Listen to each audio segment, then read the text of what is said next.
अस्सलामु अलैकुम वरहमतुल्लाहि वबरकातुह। अल्हम्दुलिल्लाहि रब्बिल आलमीन वस्सलातु वस्सलामु अला सय्यदिल मुरसलीन व अला आलिहि व सहबिहि अजमईन व मन तबिअहुम बि इहसानिन इला यौमिद्दीन। अऊज़ु बिल्लाहि मिनश शैतानिर रजीम। बिस्मिल्लाहिर रहमानिर रहीम। व अन्ना हाज़ा सिराती मुस्तक़ीमन फत्तबिऊहु वला तत्तबिउस सुबुला फतफर्रक़ बिकुम अन सबीली ज़ालिकुम वस्साकुम बिही लअल्लकुम तत्तक़ून। वक़ाल तआला वमन युशाक़िक़िर रसूल मिन बअदि मा तबय्यन लहुल हुदा वयत्तबि' गैरा सबीलिल मुअ्मिनीना नुवल्लिहि मा तवल्ला व नुस्लिहि जहन्नम वसाअत मसीरा। वक़ाल तआला व इज़ क़ाला लुक़मानु लिब्निही व हुवा यइज़ुहु या बुनय्या ला तुश्रिक बिल्लाह इन्नश्शिर्का लज़ुल्मुन अज़ीम। मस्जिद इब्राहीम के सेक्रेटरी साहब, दीगर ज़िम्मेदारान, इमाम मुहतरम, मेरे बुज़ुर्गों, भाइयों, दीनी माओ और बहनों, अल्लाह रब्बुल आलमीन का बेपनाह शुक्र है कि उसने हमें ईमान की वो दौलत दी जिससे कीमती दौलत दुनिया में कोई और है ही नहीं। और उस ईमान के रिश्ते से हमें आपस में, आप बेंगलोर के, मैं मालेगांव का, हमारा और आपका कोई तारुफ, कोई ताल्लुक़, कोई रिश्ता नहीं था सिवाय इस दीन के और अक़ीदे के रिश्ते के। और हमारे दीन ने बताया कि दुनिया का कोई भी रिश्ता, ताल्लुक़, राब्ता हो, उन तमाम में सबसे ज़्यादा अफजल, सबसे ज़्यादा कवी, मजबूत रिश्ता दीन का, तौहीद का रिश्ता है। यही हमारे वला और बरा की, दोस्ती और दुश्मनी की बुनियाद है। अगर कोई हमारे घर में रहने वाला खूनी रिश्तेदार है और वो काफिर है, वो हमारा रिश्तेदार नहीं। याद कीजिए, हज़रत नूह अलैहिस्सलाम ने कहा कि मेरा बेटा मेरे घर वालों में से है, अल्लाह तूने वादा किया है कि मेरे घर वालों को अजाब नहीं देगा। अल्लाह ने डांट दिया, उलुल अज़्म साहिब अज़्म पैगंबर को डांटा, इन्नी अईदुका अन तकून मिनल जाहिलीन, हाँ, कि ये तुम तंबीह इख्तियार करो कि जाहिलों में से मत बनो, जाहिलों में से हो जाओ। मैं इसकी वसीयत कर रहा हूँ, नसीहत कर रहा हूँ। अल्लाह ने कहा, हाँ, इन्नहु लैसा मिन अहलिक, वो आपके ख़ानदान का फ़र्द नहीं है। इन्नहु अमलुन गैर सालिह, चूँकि वो शिर्क पर है इसलिए बुरे अमल वाला है। और जो मुशरिक है वो आपका रिश्तेदार है। नबी का सगा बेटा बेटा नहीं है, घर वाला नहीं है, इसलिए कि शिर्क है। और कोई दूर दराज के मकाम पर रहने वाला मुसलमान है, साहिब तौहीद है, वो हमारा भाई है और उससे हमको मोहब्बत होनी चाहिए। उसकी कांटों, उसके पैरों में कांटा चुभे, हमें उसकी चुभन महसूस होनी चाहिए। और कोई गैर शख्स है, उससे रिश्ता करना, शादी ब्याह, ताल्लुक़, दोस्ती, दिली हमदर्दी तौहीद के ख़िलाफ़ है, नाजायज़ है, हराम है। अल्लाह रब्बुल आलमीन ने फरमाया, ला तजिदु कौमन युमिनूना बिल्लाहि वल यौमिल आखिर युआद्दूना मन हाद्दल्लाह व रसूला। आप ऐसी कौम को, ऐसे लोगों को नहीं पाएंगे जो अल्लाह पर और आखिरत के दिन पर ईमान रखते हैं। ईमान रखते हुए युआद्दूना मन हाद्दल्लाह व रसूला, उन लोगों से मोहब्बत करें, पैंगे बढ़ाएं जो अल्लाह और उसके रसूल के मुखालिफ हैं, दुश्मन हैं, उनकी मुखालफत करते हैं। ऐसा नहीं हो सकता कि आप ईमान वाले भी हों और गैरों से ताल्लुक़ रखें, मोहब्बत रखें। अगर ऐसा है तो दोनों में से एक चीज़ होगी, दूसरी चीज़ आई तो पहली नहीं रहेगी। ईमान नहीं है, यह अल्लाह कह रहा है, वलौ कानू आबाअहुम, चाहे बाप दादा ही क्यों ना हो, बेटे ना क्यों ना हो, ख़ानदान के लोग क्यों ना हो, भाई और रिश्तेदार, बीवी और शौहर क्यों ना हो, दो शिर्क वाला, कुफ्र वाला फासला अगर आ गया तो ये रिश्ता कायम नहीं रहा। अल्लाह ने हमें ईमान वाले रिश्ते से जोड़ा, तौहीद वाले से, सबसे पाकीज़ा, सबसे आला, सबसे मोहतरम रिश्ता, और यही हकीकी रिश्ता है। अल्लाह रब्बुल आलमीन हमारे और आपके इस रिश्ते की बुनियाद पर इकट्ठा होने को कबूल फरमाए और दुनिया और आखिरत में इस इज्तिमा को बाइसे बरकत बनाए। हमारे अमल में, कहने और सुनने में परवरदिगार इखलास देवे, खुलूस अता फरमाए। और ये उसी की तौफीक है, उसका शुक्र अदा करता हूँ। और उसके बाद आप हजरात का कि आप लोगों ने ये इज़्ज़त और मौका दिया महज दीन की बुनियाद पर, दीनी रिश्ते की बुनियाद पर। मोहतरम हाज़रीन, इस दुनिया में हम और आप आए तो बहुत सारे फितरी तौर से सवाल हमारे जहन में और दुनिया के हर इंसान के जहन में उठते हैं, उठने चाहिए। कोई उस पर गौर करता है, कोई टाल देता है कि हम पैदा क्यों हुए। हम खुद से तो नहीं हुए पैदा, हमारे माँ बाप ने तो पैदा नहीं किया। एक प्रोसीजर था, जैसे किसान बीज डालता है, पौधा आ जाता है, फसल आती है, उसकी निगरानी करता है।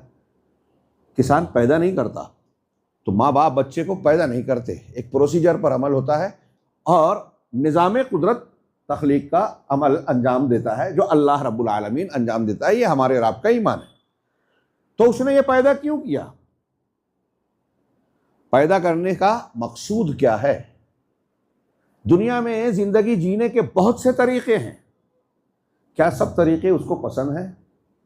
दुनिया में जो आता है वो चला भी जाता है, मर जाता है, तो क्यों मरता है? मर के आदमी कहाँ जाता है? दुनिया में इंसान की ख्वाहिश होती है कि हमें सुख ही सुख मिले, लेकिन एक आदमी बादशाह भी बन जाए तो उसके लिए दुखों से छुटकारा नहीं होता। दुनिया में खतरा, खौफ, अंदेशे उसको भी दामनगीर होते हैं।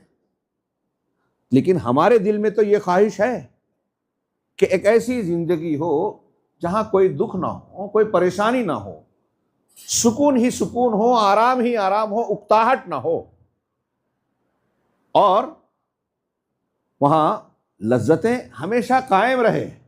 बुढ़ापा ना आए, बीमारी ना आए, कमजोरी ना आए, जिस्मानी तौर से, रूहानी तौर से कोई गंदगी ना हो। ये हर इंसान, मैंने कुछ अल्फाज दिए, आप उसको कहेंगे कि यार हमने तो इस तरह नहीं सोचा, लेकिन ख्वाहिश है। अल्फाज आप बयान करने में फर्क कर सकते हैं, लेकिन हर इंसान, मर्द हो या औरत, चाहता है कि दायमी जिंदगी हो, सुखों वाली हो, दुख ना हो।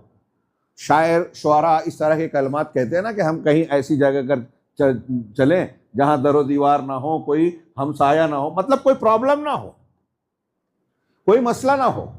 ये इंसान की दबी हुई ख्वाहिश है और इस फितरत में है। ये फितरत इस बात का तकाजा करती है कि एक ऐसा घर जिसने हमें पैदा किया और दिल में हमको ये फितरत और ये ख्वाहिश दी है, इस ख्वाहिश को पूरा करने का मकाम और जगह भी बनाया। उसने ख्वाहिश दी है तो ख्वाहिश की तकमील का मकाम भी बनाया है, और वो है जन्नत, जहां तमन्नाएं मर जाएगी। जन्नतियों से अल्लाह पूछेगा और कुछ चाहिए, तो कहेगा कि जो हमने चाहा था उससे ज़्यादा मिला। दुनिया में अल्लाह के रसूल ने फरमाया कि अगर 2 वादी सोने की मिल जाए तो बंदा तीसरे की ख्वाहिश करेगा। इब्न आदम का पेट सिर्फ मिट्टी भर सकती है, कितना भी मिल जाए भूख मिटती ही नहीं, हल भी मजीद। यहाँ तमन्नाओं का सिलसिला थमता ही नहीं। और जन्नतियों में कोई तमन्ना ही बाकी नहीं रहेगी, वहाँ से चेंज नहीं चाहेंगे। ला यबगून अन्हा हिवला, वो ठिकाना अल्लाह ने दिया। तो मैं ये कह रहा था, सवालात कि इंसान के जहन और दिमाग में, बहैसियत मुसलमान भी आप गौर करें, और गैर मुस्लिम उस सवाल को टाल दे अलग बात है, लेकिन उसके जहन और दिमाग में भी ये सवालात उठते हैं। अब जब ये सवाल उठता है और एक साहिब शऊर अपनी आँख, कान, दिलो दिमाग को सही तरीके से इस्तेमाल करने वाला गौर व फिक्र करता है, कायनात पर निगाह बसीरत डालता है, तो अल्लाह ने उसकी तर्जुमानी कुरान में कई जगह फरमाई। उसमें से एक जगह अल्लाह का इरशाद है, इन्ना फी खल्क़िस समावाति वल अर्दि वख्तिलाफ़िल लैलि वन नहार लआयातिन लिउलिल अलबाब।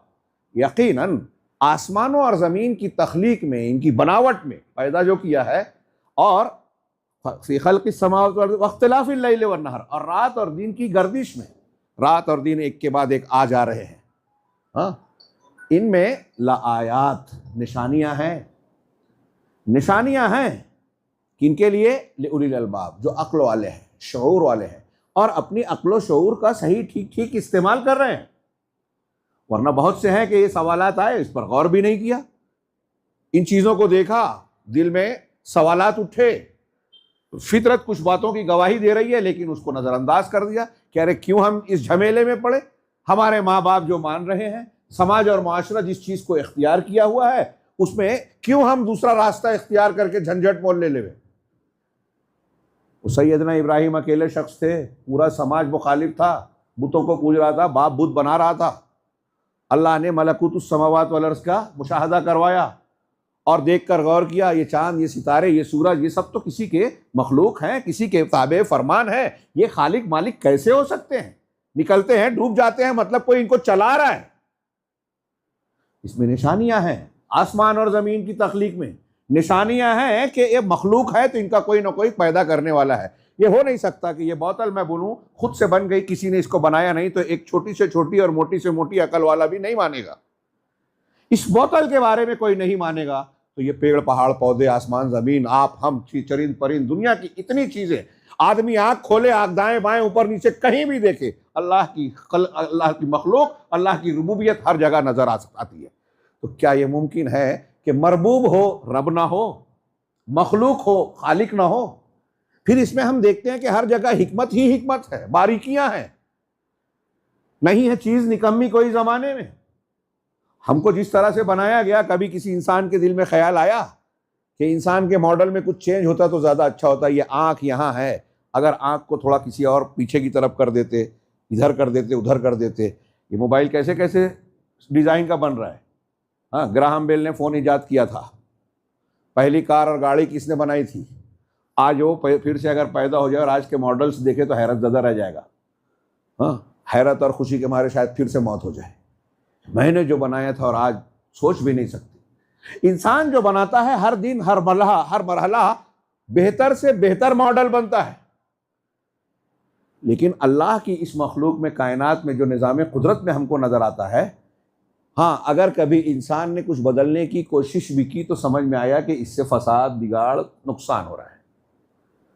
बताते हैं कि वो तरबूज को गोल के बजाय चौकोर बनाने की कोशिश की गई, हाँ, नुकसान हो गया। मतलब वो तो वैसे भी उसके फ़वाइद नहीं हैं, वो मैन्युफैक्चरिंग का जो सिस्टम है उसका, वो जाने दीजिए। लेकिन मैं ये कह रहा हूँ कि अल्लाह ने जो चीज़ का मॉडल बनाया, आप देखिए स्कूलों में हम पढ़ते हैं ये साइंसी वजह है, जोग्राफियाई वजह है, फला जानवर की ज़बान लंबी इसलिए होती है, फला की दुम इसलिए लंबी होती है, फला के बदन पे लंबे बाल होते हैं इसलिए कि सर्दे इलाके में पैदा होते हैं। तो क्या उस जानवर को पता था कि मैं ठंडे इलाके में हो रहा हूँ, बर्फीले इलाके में तो मेरे बदन पे लंबा बाल होना चाहिए, मैंने लंबा बाल पैदा कर लिया?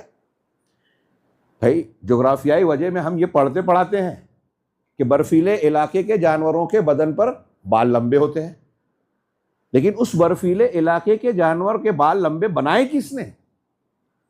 उसको उस मौसम के लायक उसका मुकाबला करने की ताकत दी किसने? मछलियों को, आबी हैवानात को तैरने, शिकार करने, अपनी ग़िज़ाओं को हासिल करने का हुनर किसने सिखाया? परिंदों को उड़ने का और मुख्तलिफ किस्म के इस्तेमाल के लिए बाजुओं में अलग अलग पर, के बारिश हो रही है तो किस पर को ऊपर करें, नीचे उतरना है तो किस पर को करें, शिकार से बचना है तो किस तरह से कलाबाजियां खाएं, ये हुनर किसने सिखाया? इन्न फी खल्क़िस समावाति वल अर्ज़ि वख्तिलाफ़िल लैलि वन नहार, आसमानों और ज़मीन की तख्लीक में। और ये ऐसी चीज़ें हैं, आसमान ज़मीन का जिक्र बार बार अल्लाह करता है कि दुनिया के किसी भी खित्ते हिस्से में कोई जाहिल से जाहिल आदमी बसता हो, उसे आसमान और ज़मीन ज़रूर नज़र आता है। और कोई कितना बड़ा भी फ़िरौन हो जो कहे अपने आप को कि मैं रब्बे आला हूँ, जब उससे कहोगे कि आसमान को तूने बनाया क्या, तो उसके पास जवाब नहीं हो सकता। होगा कैसे? वो पैदा नहीं हुआ था तब से आसमान है, जो है ही नहीं वो किसी काम को करने वाला हो सकता है क्या? मैंने अभी ये बॉटल उठाई है, कुछ काम मैं कर रहा हूँ, आपसे बातचीत कर रहा हूँ, बोल रहा हूँ, हाँ, मैं जब पैदा ही नहीं हुआ था ये मैं कर सकता था क्या? जो था ही नहीं वो किसी फेल का फाइल हो सकता है? नहीं हो सकता। जो पैदा हो भी गया है, जो काम नहीं कर सकता, उसको करने वाला हो सकता है क्या? मैं अभी यहाँ बैठा बैठा उड़ के इस छत को फाड़ के बाहर निकल सकता हूँ क्या? नहीं। अब अगर अभी मैं यहाँ इनमें से कोई मुझे एक तमाचा मारे, एक रॉड से मार देवे, हाँ, खून बहने लगे, मैं बेहोश हो जाऊँ, किसी ने पुलिस को बुला लिया, किसने मारा? तो कहा ये बॉटल यहाँ रखी हुई थी, इसने कूद कर जो है मौलाना को ज़ख्मी कर दिया। पुलिस वाला केस दर्ज कर लेगा कि इस बोतल ने ज़ख्मी कर दिया। मानेगा क्या? इतनी हैरत से देख रहे हैं, यहाँ तो मेरा ख्याल है मुस्कुराना चाहिए। नहीं, गलत कह रहा हूँ? पुलिस को बोलेंगे कि इस बोतल ने इनको मार दिया तो पुलिस मान के इस पर केस दर्ज कर लेगी? क्यों? वो बोलेगे पागल समझ रहे हो, ये बोतल ऐसा कर सकती है? नहीं कर सकती। इससे सीधा सीधा अकली कायदा क्या निकला कि जो मखलूक, जो चीज़ किसी फेल के करने की ताकत नहीं रखती, वो उस फेल की फाइल नहीं हो सकती, है ना? तो अब ये बोतल ये काम नहीं कर सकती। अगर मैं बोलूं कि मेरा मोबाइल बिगड़ गया था, मेरे घर में जो बिल्ली पली हुई है उस बिल्ली ने इसे बना दिया, आप मान लेंगे? नहीं मानेंगे। हाँ, कुछ बंदरों ने मिलकर, बहुत चालाक जानवर होता है, हवाई जहाज को पायलट की तरह चला लिया, मान लेंगे? नहीं मानेंगे। क्यों? ये बिल्कुल सिंपल लॉजिक है, मोटी से मोटी अकल वाला समझता है कि वो कितने भी सलाहियत वाले हो, ये काम उनके हुनर, उनके इल्म और सलाहियत का नहीं है। तो जो जिसकी सलाहियत नहीं रखता, उस फेल को अंजाम देने वाला हो नहीं सकता। अब हम आसमान और ज़मीन में अल्लाह की निशानियां हैं, निशानी का एक पहलू बता रहा हूं। तो बताइए कि जो पैदा ही नहीं हुआ था, हज़रत ईसा अलैहिस्सलाम, जनाब मोहम्मद रसूलुल्लाह सल्लल्लाहु अलैहि वसल्लम, अंबिया कराम, फरिश्ते, सब बात की पैदावार है। आसमान ज़मीन के बाद की कायनात की सबसे पहली मखलूक कौन सी है? जानते हैं हमारे बच्चे? हाँ जी, ये सबका मुत्तफ़क़ा जवाब है, कलम। कलम पहली मखलूक है जी। अर्श।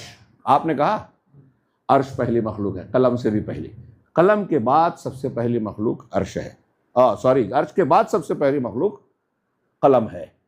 वो हदीस जिसमें है कि अल्लाह ने सबसे पहले कलम को पैदा किया, उसी हदीस में है कि अल्लाह ने जब कलम को पैदा किया, मखलूक को पैदा करने से 50,000, आसमान ज़मीन को पैदा करने से 50,000 साल पहले कलम को पैदा किया और उससे कहा कि क़यामत तक की सारी तकदीरें लिखो। अल्लाह ने फिर ऑर्डर दिया और फिर इतना बयान करने के बाद अल्लाह के नबी सल्लल्लाहु अलैहि वसल्लम फरमाया वकाना अर्शहु अलल मा, कि उसका अर्श, रब का अर्श पानी पर था। अर्श कितना बड़ा है मालूम है? बच्चों से पूछ रहा हूं, बेटे अर्श का मतलब क्या होता है? तख्त। अल्लाह का जो अर्श है वो गैब है। हम दुनिया में बादशाह के तख्त को अर्श कहते हैं। अल्लाह जिस पर मुस्तवी है, हाँ, बिज़ात, कितना बड़ा है मालूम है? बच्चों से पूछ रहा हूं, मालूम है? हाँ, कितना बड़ा है? अल्लाह के रसूल सल्लल्लाहु अलैहि वसल्लम ने फरमाया कि सातों आसमान अगर कुर्सी में रखे जाएं तो ऐसे होगा जैसे एक बड़ी ढाल में 7 अंगूठी। कुर्सी कितनी बड़ी हुई? ये सातों आसमान कुर्सी में 7 अंगूठी की तरह हैंगे। जैसे टेबल पे ये बॉटल है, समझ लो, यह ये कुर्सी है, ये 7 आसमान में से एक आसमान है। ये बड़ा है, छोटा कर दीजिए। और कुर्सी को अर्श में रखा जाए तो ऐसे होगा जैसे एक मैदान में एक अंगूठी। और अल्लाह की अजमत यह है, अल्लाह अर्श से भी बड़ा है, कि क़यामत के दिन पूरी ज़मीन अल्लाह की मुट्ठी में होगी। वल अर्ज़ जमीअन क़ब्ज़तहु यौमल क़ियामा वस्समावातु मत्वियातुन बियमीनिही, और सारे आसमान अल्लाह के दाहिने हाथ में लिपटे हुए होंगे। आसमान और ज़मीन की पैदाइश में, रात और दिन की गर्दिश में उसकी निशानी है। इन निशानियों पे जब बंदा गौर करेगा तो रब्बुल आलमीन की अज़मत, उसकी कुदरत, उसकी हिकमत, उसका इल्म, इन सब चीज़ों का पता देगा। और जो मैंने कायदा बताया कि जो फेल की सलाहियत नहीं रखता वो फ़ाइल नहीं हो सकता, जो था ही नहीं वो काम करने वाला नहीं हो सकता। दुनिया की जितनी मखलूक हो, सारे अंबिया, सारे औलिया, सारे फरिश्ते, सारे इंसान, सारे साइंटिस्ट मिलकर एक मक्खी पैदा नहीं कर सकते। जब उनके अंदर एक मक्खी पैदा करने की सलाहियत नहीं है तो आसमान, ज़मीन, पेड़ पौधे, समंदर, ये पहाड़ियाँ और ये सब कुछ पैदा कर सकते हैं क्या? नहीं कर सकते। इन्न फ़ी ख़ल्क़िस समावाति वल अर्ज़ि वख्तिलाफ़िल लैलि वन नहार, इसमें निशानियां हैं। किसकी निशानियां हैं? रब की रुबूबियत की निशानियां हैं कि उसने बनाया, और जिसने बनाया वो इसके बनाने की ताकत रखता है, इसको चलाने की कुव्वत रखता है, इसको संभालता है, और इसके बनाने में उसकी हिकमतें हैं, उसका इल्म है, उसकी कुदरत है। और जो इतना हकीम, इतना कदीर और कादिर है क्या उसका काम कोई बेवकूफ बेकार सा हो सकता है? कोई बेकार काम करेगा वो? अगर हम और आप अपने बच्चे को, अपने शागिर्दों को, अपने घर में किसी को ऐसा काम करते देखते हैं जिसका कोई फायदा नहीं, तो उसको कहते हैं कि दिमाग खराब हो गया है क्या, पागल हो गया हो क्या, ये सब क्या कर रहे हो बिला वजह का। मतलब कोई आदमी अगर ऐसा काम करे जिसका कोई फायदा नहीं, तो हम उसे कहते हैं कि उसका दिमाग खराब है या वो हकीम नहीं है, बेवकूफ़ी का काम कर रहा है, बेवकूफ़ है। अल्लाह रब्बुल आलमीन कोई बेवकूफ़ी की का काम कर सकता है? सवाल है आपसे, कर सकता है? नहीं कर सकता। क्यों? वो अल हकीम है, अहकमुल हाकिमीन है। उसकी हिकमत, उसकी रुबूबियत और उसकी दूसरी सिफात ताम्मा, उसका उयूब से पाक होना इस बात का तकाजा करता है कि वो कोई काम बेकार करे ही नहीं। अफहसिबतुम अन्नमा खलकनाकुम अबसा, क्या तुम ऐसा समझते हो, गुमान करते हो कि हमने तुमको बेकार यूं ही पैदा कर दिया? वो अन्नकुम इलैना ला तुरजऊन, और तुम हमारी तरफ पलटाए नहीं जाओगे। ये कुरान की एक दूसरे मकाम पर सूरह मोमिनून में कहा, और यहां जो हम पढ़ रहे सूरह आल इमरान की आयत, ला आयातिल लिउलिल अलबाब, रात और आसमान और जमीन की पैदाइश में, रात और दिन की गर्दिश में उलुल अलबाब यानी अक्ल वालों के लिए निशानियां हैं। अल्लज़ीना यज़कुरून अल्लाह क़ियामन व क़ुऊदन व अला जुनूबिहिम। कौन है उलुल अलबाब? कौन है अकल वाले? जिनको हम बेवकूफ़ समझते हैं। अरे मस्जिद में बैठे हैं, इमाम साहब है, मौलवी साहब है, जिक्र अस्कार कर रहे हैं। अकल वाले वो हैं जो साइंस हॉल में बैठकर लेबॉर्ट्रीज में झाड़ू लगा रहे हैं, मोबाइल बना रहे हैं, लैपटॉप बना रहे हैं। वो झाड़ू लगा रहे हैं, झाड़ू जैसे झाड़ू लगाने वाला रास्ता हमारे लिए साफ करता है ना, कि साइंटिस्ट हमारे दुनिया के कामों के लिए आसान बनाने के लिए मशीनें बना रहे हैं, पंखा, टीवी, एसी और ये और वो। हाँ, जो दीन का अमल करता है, दीन का काम करता है, वो इंसानियत की तामीर करता है, वो जन्नत का रास्ता हमवार करता है। उसकी सफाई अकीदे की, शिर्क से सफाई, बिदत से सफाई, उन चीजों से सफाई वाला काम है जो नबी अंबिया करते थे। ये छोटा काम नहीं है जिसको हम छोटा समझते हैं। इसीलिए कुरान पढ़ने वाले, पढ़ने और पढ़ाने वाले को कहा खैरुकुम मन तअल्लमल कुरान व अल्लमा। तुम में सबसे बेहतर वो है जो साइंटिस्ट है, जो पैसे वाला है, जो इख्तिदार वाला है, जो वजीर आजम है, बादशाह है, जिसकी टीवी चैनल पे बहुत नाम आता है, बहुत लाइक और तो सब्सक्राइब किया जाता है। नहीं, जो कुरान सीखे और सिखाए, क्योंकि ये अल्लाह से बंदे को उसके मकसद से, जिंदगी के मकसद से जोड़ता है, जन्नत के रास्ते पे ले जाता है, जहन्नम के रास्ते से बचाता है। तो उलुल अलबाब के लिए निशानियां हैं। मतलब जो गौर नहीं करते, जो नतीजे पर नहीं पहुंचते, वो बेवकूफ है। वो कितने बड़े भी साइंटिस्ट हो, डॉक्टर हो, इंजीनियर हो, वजीर आजम हो, अल्लाह की निशानियों पर गौर करके अल्लाह को पहचानता नहीं, अपनी जिंदगी के मकसद को जानता नहीं, पागल है, बेवकूफ है। और जो अक्लमंद है, ये वो है, उसकी निशानी ये है कि खड़े हैं तो भी जिक्र कर रहे हैं अल्लाह का, बैठे हैं तो भी जिक्र कर रहे हैं, वाला जुनूबिहिम, और अपने पहलुओं पर लेटकर, जैसी ताकत हो। नमाज के लिए भी कहा खड़े रह के पढ़ना है, नहीं पढ़ सकते बैठकर नहीं तो लेटकर इशारे से पढ़े। अल्लज़ीना यज़कुरून अल्लाह क़ियामन व क़ुऊदन व अला जुनूबिहिम व यतफ़क्करून फ़ी ख़ल्क़िस समावाति वल अर्ज़। और अक्लमंद वो है जो आसमानों और ज़मीन में अल्लाह की निशानियों में की तख्लीक में गौर करते हैं, गौर व फिक्र करते हैं। अब जब गौर व फिक्र करते हैं तो दिमाग कहता है, नतीजा मिलता है कि ये सब बेकार पैदा नहीं हुआ, इसका मकसद है। इसका मकसद क्या है? अल्लाह इम्तिहान ले रहा है। इम्तिहान के बाद क्या होगा? अल्लाह नतीजा देगा, दोबारा जिंदा करेगा। जन्नत और जहन्नम में से कोई एक ठिकाने पर हर पैदा होने वाले इंसान को जाना ही जाना है, मर्द हो या औरत। जन्नत और जहन्नम जैसे मर्दों के लिए है, औरतों के लिए भी। शरई अहकामात जैसे मर्दों के लिए है, खवातीन के लिए भी। तो अब जब वो गौर और फिक्र करके सही नतीजे पर पहुंचते हैं तो दुआ क्या करते हैं? कुरान ने आगे कहा, रब्बना, परवरदिगार, मा खलक़्ता हाज़ा बातिला, इन सारी चीज़ों को तूने बातिल, बेकार पैदा नहीं किया। मा खलक़्ता हाज़ा बातिला, सुब्हानका, तू पाक है, तू पाक है कि कोई ऐसा काम करे जिसका कोई मकसद ना हो। ऐसा नहीं हो सकता कि परवरदिगार तू ऐसा कोई काम करे, बातिल काम करे, बेकार काम करे। रब्बना मा खलक़्ता हाज़ा बातिला, परवरदिगार तूने इन सब चीज़ों को बातिल पैदा नहीं किया। फ़क़िना अज़ाबन नार, मकसद है, और उस मकसद में कामयाबी का अंजाम नार और जहन्नम है, लिहाजा परवरदिगार मुझे जहन्नम की आग से बचा। क्या शानदार दुआ है! कितनी एक जुमले में किताब आ गई कि इसका मकसद है, मकसद इम्तिहान है, इम्तिहान में फेल होना कामयाब होना जन्नत है और नाकाम होना जहन्नम, और जहन्नम बहुत बुरा ठिकाना है। तो शॉर्ट में कहा कि मुझे जहन्नम से बचा। अब जहन्नम से बचा जब कहा, तो जहन्नम से बचने के जितने गुर हैं, जितने लिए जरूरी चीजें हैं, वो सब इसमें आ गई। जब परवरदिगार ने बंदे की ये पुकार दुआ सुनी कि जहन्नम से बचा ले, और अल्लाह जहन्नम से बचाने का फैसला कर दिया उसके लिए, तो इसका मतलब जहन्नम से बचने के लिए जो जो चीजें जरूरी है परवरदिगार वो सब देगा। और उसके लिए अव्वलीन शर्त क्या है? ईमान। यहां जहन्नम के ताल्लुक से मैं नहीं कहता कि आप नहीं जानते, लेकिन हम लोग ऐसे हैं कि जान कर भी नहीं जानते। मुसलमानों की अक्सरियत आज, मैं अपने आप को भी कह रहा हूं, तस्कीर कर रहा हूं, अगर जन्नत जहन्नम की बात करें तो बहुत से कहेंगे कि ये बहुत पुरानी बातें हो गई, कुछ नहीं कीजिए। क्या नहीं करें? कोई मोबाइल की करें, नेट की करें, हाँ, और अमेरिका और यूरोप की करें, कि नहीं है? सितारे चांद मरीख से आगे किसी और सितारे पे चलना है हमको, उसकी कर ले में। लोग बोलते हैं ना कि लोग मरीख पे जा रहे हैं, और हमारे मौलवी साहब शिर्क और तौहीद की बात कर रहे हैं।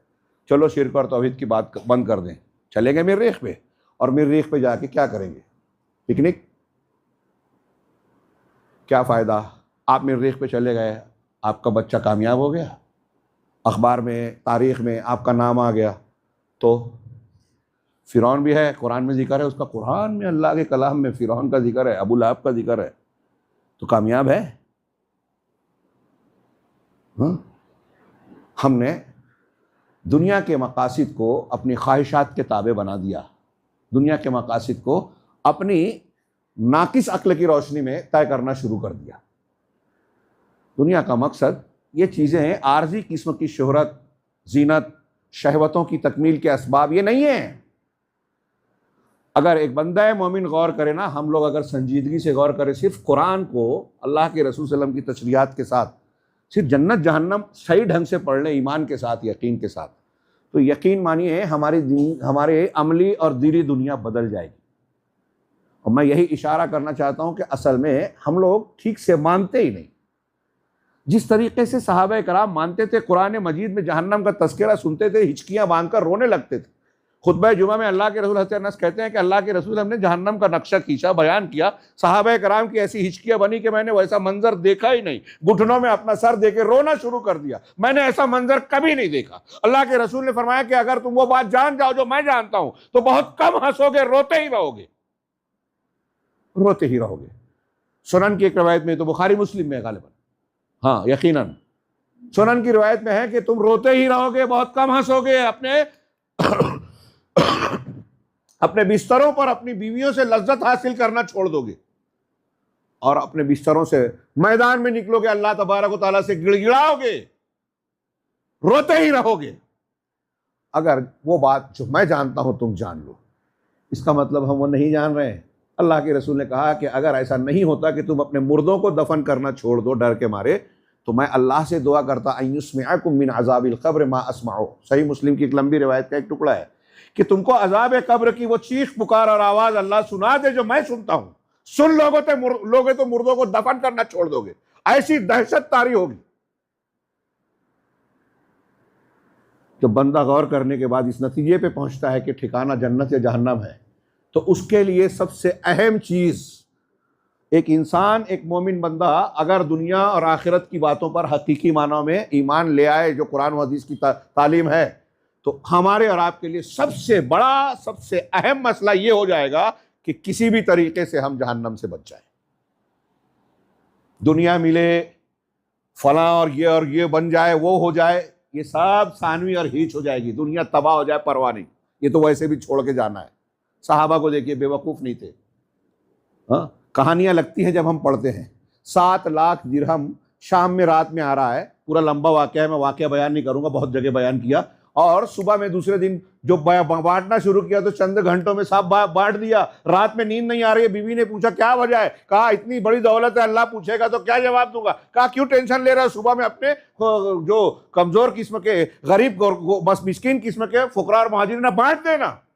7 लाख रात में आया, दूसरे दिन बढ़ गया। 1 लाख दिरहम हज़रत अमीर मुआविया ने आयशा को भेजा, सुबह भेजा, शाम तक। लौंडी ने कहा कि 1 दिरहम बचा लेना था ना, आप रोजा थी, मैं गोश्त ले आती, उससे इफ्तार कर लेती। कहा पहले याद दिलाना था। अपने बारे में याद ही नहीं है, और हम पहले अपना इतना कितनी भी रकम दे दी जाए, अभी किसी से पूछे कि अगर आपको इतना लाख मिल जाए तो क्या करेंगे, तो पहले अपना प्रोग्राम बताएगा, और ऐसा प्रोग्राम बताएगा कि किसी दूसरे के लिए, करीबी रिश्तेदार सगे भाई के लिए भी जगह नहीं मिलेगी। हम वहां पर अपने आप को बाद में याद कर रहे हैं। ये फर्क क्यों है? ये फर्क क्यों है? शदीद भूख है, हम सुनते हैं, थोड़ी देर के लिए गौर करते हैं कि एक औरत आई, दो बच्चियां थी, हज़रत आयशा के पास खड़ी हुई, कहा भूख है, 3 खजूरें थी, तीनों दे दी, दोनों बच्चियों ने खा लिया, तीसरी अपने लिए खाने लगी, 2 टुकड़ा किया, बच्चियों ने हाथ फैला दिया, दोनों दे दिया। अब हमें लगता है कि बहुत छोटी सी बात है। हज़रत आयशा सिद्दीक़ा कहती हैं कि मुझे ये बात बहुत अच्छी अजीब लगी। अल्लाह के रसूल सल्लल्लाहु अलैहि वसल्लम को बताया तो कहा कि उस एक खजूर के बदले में अल्लाह ने उसे जहन्नम से आज़ाद कर दिया या जन्नत में दाखिल कर दिया। वो एक खजूर भी हज़रत आयशा ने दिया था, लेकिन अब देखिए कि एक खजूर की क्या कीमत है। जज्बे की और मौके की बात है, किस मौके पर आप खर्च कर रहे हैं, किस जज्बे से आप खर्च कर रहे हैं। तो एक खजूर भी जन्नत और जहन्नम का फैसला कर देती है रब्बुल आलमीन के पास। और अगर जज्बा नहीं है तो फिर आप करोड़ों खर्च करें, शिर्क भी कर रहे हैं, करोड़ों खर्च कर रहे हैं, तहज्जुद छूट नहीं रहा है, बिदअत भी कर रहे हैं, वहदतुल वजूद को मान रहे हैं, गुमराह लोगों के पीछे चल रहे हैं, तो क्या फ़ायदा? कोई मतलब नहीं है। ये चीज़ हम समझने को तैयार नहीं है। क्यों नहीं समझने को तैयार है? हम दीन के मामले में, मैं अक्सर कहता हूँ कि हम लोग आज सीरियस है ही नहीं। मजहबी और दीनी मामले में यकीनन हम सीरियस नहीं हैं, उसको लाइटली लेते हैं, जन्नत और जहन्नम को लाइटली लेते हैं। सीरियस किस में है? दुनिया में, अपने बच्चे का दुनिया का मुस्तकबिल, आखिरत वाला नहीं। अभी जिसका तस्करा है, रब्बना मा खलक़ता हाज़ा बातिला सुब्हानका फ़क़िना अज़ाबन नार, के परवरदिगार तूने बेकार नहीं बनाया आसमान ज़मीन पेड़ पौधे इस कायनात को हमको, हाँ तू पाक है, कोई गलत काम बेकार काम करे, लिहाजा तू हमको जहन्नम से बचा। ये जहन्नम से बचा दुआ भी सिखाई, और अल्लाह रब्बे करीम ने हमको और आपको जगह जगह तलकीन की है। या अय्युहल्लज़ीना आमनू कू अनफुसकुम व अहलीकुम नारा, ऐ ईमान वालों अपने आप को और अपने अहलो अयाल को नार से, जहन्नम की आग से बचाओ। वक़ूदुहा अन्नास वल हिजारा, जिसका ईंधन इंसान और पत्थर है। ये वाली चमड़ी नहीं रहेगी, हमारा जिस्म तो यही रहेगा। अल्लाह महफूज रखे हमें जहन्नम जाने से। 70 गज 80 गज 90 गज, जितना बड़ा गुनहगार उतनी मोटी चमड़ी, और ये चमड़ी जलते जलते जलने की आदत पड़ जाएगी, हम सहने लगेंगे। ऐसा नहीं है। कुरान कहता है कुल्लमा नज़ीजत जुलूदहुम बद्दलनाहुम जुलूदन गैरहा लियज़ूकुल अज़ाब। थर्रा जाना चाहिए, दहल जाना चाहिए आदमी को, कि जब भी जहन्नमियों की चमड़ियां झुलस जाएगी, हम नई चमड़ियां पैदा कर देंगे ताकि अजाब का मजा चखे। कुरान ने कहा ला युख़फ़फ़ अन्हुम, कभी अजाब में कमी नहीं होगी। कुरान ने कहा मौत हर तरफ से आएगी, लेकिन वो मरेगा नहीं, बाल बाल से मौत आएगी। व यातिहिल मौतु मिन कुल्लि मकान व मा हुवा मय्यित। वहां की ग़िज़ाएं, वहां का वो तफसील पढ़िए। नींद हराम हो जाएगी अगर हमारा यकीनी ईमान हो। ऐसा ही नहीं था कि अबू बकर सिद्दीक किताबुज़्ज़ुहद में इमाम अहमद ने उनका कौल नकल किया, कहते थे कि काश मैं एक दरख्त होता, जानवर मुझे खा लेते, मेरे पत्ते खा लेते, इंसान नहीं बनता। हज़रत उमर फारूक की तारीफ की हज़रत इब्न अब्बास ने, किताबुज़्ज़ुहद इमाम अहमद बिन हंबल ने नकल किया, तो कहा उमर फारूक ने कि तुम ये सब कुछ बयान कर रहे हो, अल्लाह की कसम मैं तो ये पसंद करता हूँ कि क़यामत के दिन अल्लाह मुझे यूं ही छोड़ दे, अगर अजर सवाब ना दे, जन्नत नजर ना दे, मेरी पकड़ ना करे, जहन्नम में ना डाले। ये अल्लाह के मक्र से डरने का, अल्लाह की पकड़ से बचने का खौफ था, और ये अव्वलीन है, गालिब होना चाहिए एक मोमिन बंदे पर। और जब ये गालिब होगा, ये जब गालिब होगा, मैंने जो अब तक की बात कही है, आगे की बात की अहमियत बताने के लिए, क्योंकि मैं ये मानता हूँ, समझता हूँ कि आगे जो मैं कहने जा रहा हूँ, जिस जो मौजू है, वो आप जानते हैं, सुनते हैं, लेकिन सुन के टाल देते हैं। लेकिन जो मैंने अब तक बयान किया, और अभी दिल चाह रहा था कि जहन्नम की कुछ बातें और बयान करूं, कितनी वहशतनाक, कितनी भयानक, कितना खतरनाक, दर्दनाक अजाब है मेरे भाइयों, हम तसव्वुर नहीं कर सकते। अगर मेरी माएँ बहनें सुन रही हैं तो उन्हें मैं गौर करूँगा कि उन्हें भी इसमें बहुत ज़्यादा डरना चाहिए। दुनिया की नेमतों में कमी हो जाए कोई परवाह नहीं, महरूमी है कोई परवाह नहीं, लेकिन जहन्नम से बचने के असबाब अगर आपने छोड़ दिए तो बहुत फ़िक्र की बात है। अल्लाह के रसूल सल्लल्लाहु अलैहि वसल्लम का ये फरमान कि मैंने जहन्नम में ज़्यादा औरतों को देखा, दहला देता है, और औरतों को फ़िक्रमंदी में मुब्तला करने के लिए काफ़ी है। और मैं पूछना चाहता हूं आपसे, हमसे, क्या हम में से कोई पसंद करेगा कि हम उस जहन्नम का ईंधन बने? क्या हम में से कोई पसंद करेगा कि हमारा बच्चा उस जहन्नम में जाए, हमारी बेटी जाए जिसको हम जिगर का टुकड़ा कह रहे हैं? हाँ?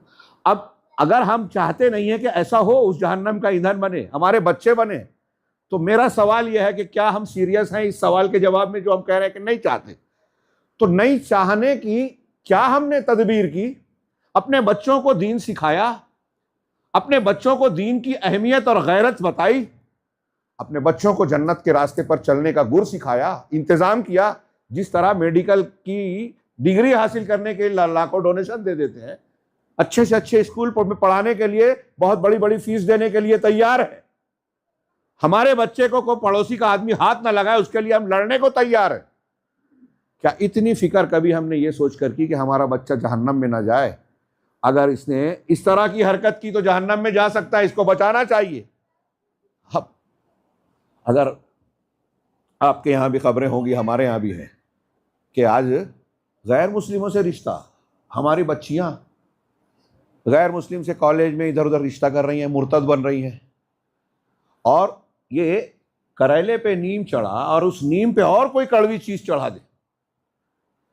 इंतहा नाकाबिले यकीन बात लगती है कि एक मुसलमान माँ बाप से भी बात की गई तो कई जगह सुनने में आता है कि वो ये कहते हैं कि कोई बात नहीं, हम राजी हैं, मुसलमान लड़कों में ये नहीं है, वो नहीं है, कमी है, बदतमीज है। ये बच्चों को भी सोचना चाहिए, नौजवानों को, कि आपकी बदकुमाशी की वजह से कोई वालिदैन आपको अपनी बच्ची देना नहीं चाहता।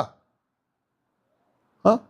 और उनके लिए सोचने की बात है। उनको मैं ये कहना चाहता हूं कि जो ऐसा सोचते हैं, जो ऐसा सोचते हैं, हाँ, मुसलमान जितना बुरा बच्चा है, तौहीद वाला, जुमला अच्छी तरह से समझिएगा, गलत मतलब मत निकालिएगा।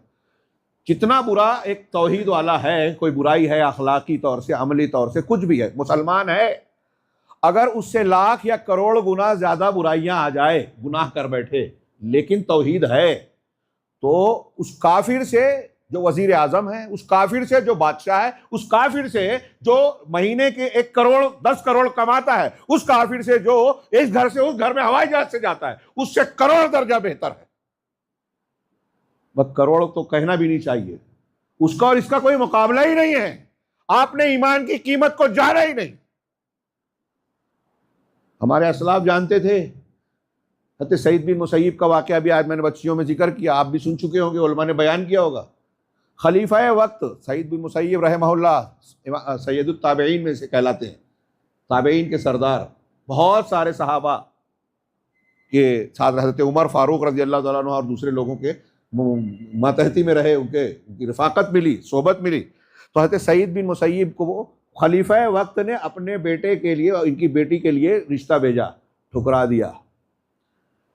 हम कितने दीनदार हैं, ये इस वाक़े और उस वाक़े में अपने आप को, दूसरों को मत तौलिए, वो फला और डेमा, हम अपने आप को देखें कितने दीनदार हैं। सईद बिन मुसय्यब कितने दीनदार थे, और उनका और हमारा क्या, इस एक वाक़े को मेयार बना के गौर कीजिए कि हम दीन पे चलने वाले हैं, दीन को सीरियस लेते हैं या नहीं। खलीफा वक्त का रिश्ता आया, रद्द कर दिया। आज हमारे यहाँ किसी खलीफा का, खलीफा वक्त के मेयार का कोई आदमी, स्टैंडर्ड का, उससे आधा, उसका 25% 15% वाला भी दौलत वाला आपके मेरे घर में बच्ची के लिए रिश्ता भेजे तो हम क्या सोचेंगे, गौर कीजिए। उसका इनकार कर दिया सईद बिन मुसय्यब रहमहुल्लाह ने। फिर चंद दिन गुजरे कि उनके शागिर्दों में से एक शागिर्द कई दिन गैर हाजिर रहा, फिर हाजिर हुआ। पूछा क्या बात है, तुम कई दिन से मौजूद नहीं थे? कहा मेरी बीवी का इंतकाल हो गया था, उसकी तजहीज़ व तकफीन और घर का इंतज़ाम मेरा कोई है नहीं, और कुछ मामला भी नहीं था, तो मैं कुछ हैरानी का शिकार था, इसलिए हाजिर नहीं हो सका। कहा आपकी बीवी का इंतकाल हो गया? कहा मेरी बच्ची से निकाह करोगे क्या? सईद बिन मुसय्यब उस तालिब से कह रहे हैं जो बता रहा है कि मेरी बीवी अभी अभी इंतकाल, वफात पाई है। तो कहा शेख ये तो सआदत की बात है, आपकी बच्ची से मैं निकाह करूं। बच्ची से पूछा, वो भी राजी हो गई, दोनों का निकाह पढ़ा दिया वहीं उसी मजलिस में। ये घर चले गए। उसके बाद रात को दस्तक हुई घर पे, दरवाज़ा खोला तो सईद बिन मुसय्यब, कहा शेख आप तशरीफ लाए, मुझे बुला लिया था। कहा मैं निकाह कर दिया हूँ, तुम अपनी बीवी को अब संभालो। पहुँचा दिया बाप ने। कितनी सादगी से हो रही है ये भी गौर कीजिए हमारे समाज में, कि आज ये मुमकिन है। ऐसा लग रहा है कि मैं अफसाना सुना रहा हूं, मुमकिन ही नहीं है, लगता ही नहीं है, दीनदार भी नहीं करता ये आज। तो बीवी को छोड़ दिया। अब उसमें जो और तफसील है, इतनी गुर्बत थी कि दूसरे दिन उन्होंने वलीमे के लिए लोगों को आवाज़ दी, बुलाया, वो सब तफसील छोड़ दीजिए। जब सारे ज़रूरत से फारिग होकर दूसरे दिन ये शख्स शौहर घर से निकलने लगे तो बीवी ने, हज़रत सईद बिन मुसैयब की बेटी ने पूछा कि कहाँ जा रहे हैं आप? तो कहा आपके अब्बा की क्लास में, मतलब दर्स में जा रहा हूँ, हदीस पढ़ने। तो उन्होंने कहा कि अगर मेरे वालिद साहब की दर्स में जाना है तो मैं भी पढ़ा सकती हूँ, इसलिए कि उनकी सारी हदीसें मुझे याद है, मैंने पढ़ ली है, याद कर लिया है, तुम्हें पढ़ा सकती हूँ, बता सकती हूँ। तो कहा ये बहुत अच्छी बात है। रुक गए और अपनी बीवी को मुअल्लिमा बना के शागिर्द बन गए शौहर।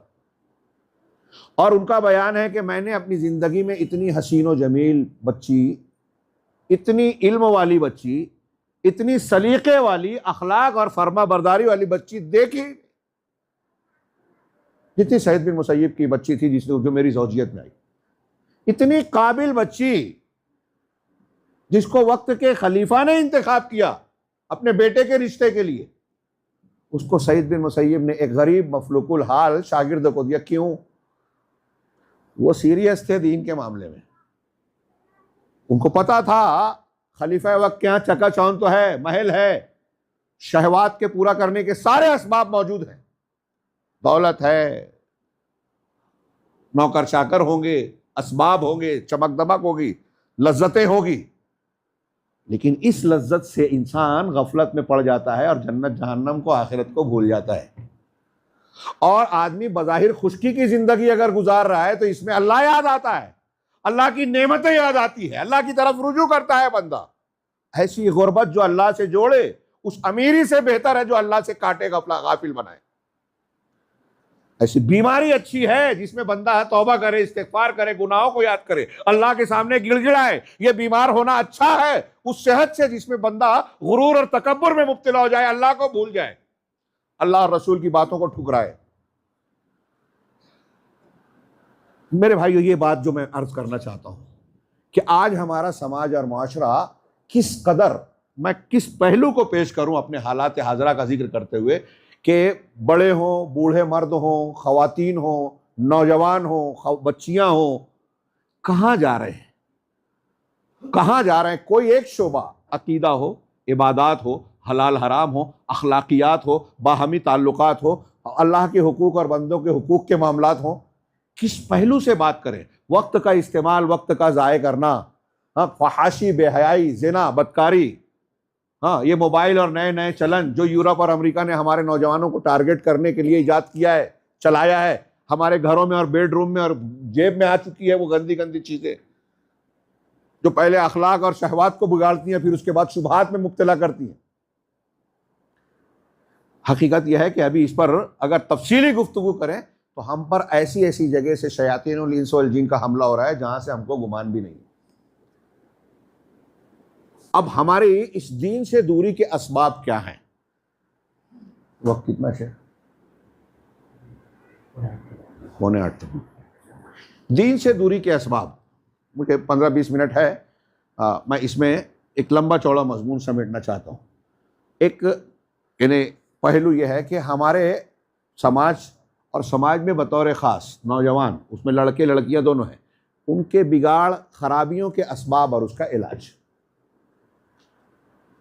तो अब अगर एक एक नुक्ता या हर पहलू अगर लिया जाए तो बहुत लंबी चौड़ी बात होगी, मोटी से मोटी कई जिल्दों वाली किताब तैयार होगी। इस पे लोगों ने बहुत कुछ लिखा है, बहुत कुछ बोला भी है।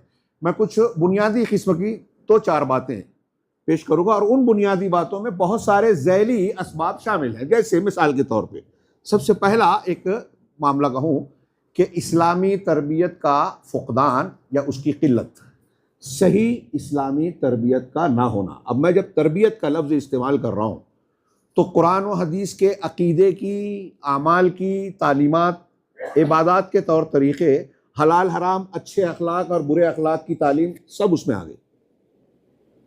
जनाब मोहम्मद रसूलुल्लाह सल्लल्लाहु अलैहि वसल्लम जिस समाज में मबूस हुए, ये एक बात दिमाग में रखिए एक तरफ, कि अल्लाह के नबी सल्लल्लाहु अलैहि वसल्लम जिस समाज में, जिस जगह, जिस मौके पर आप तशरीफ़ लाए, आपको नबी बनाकर भेजा, कितनी जहालत और जाहिलियत थी।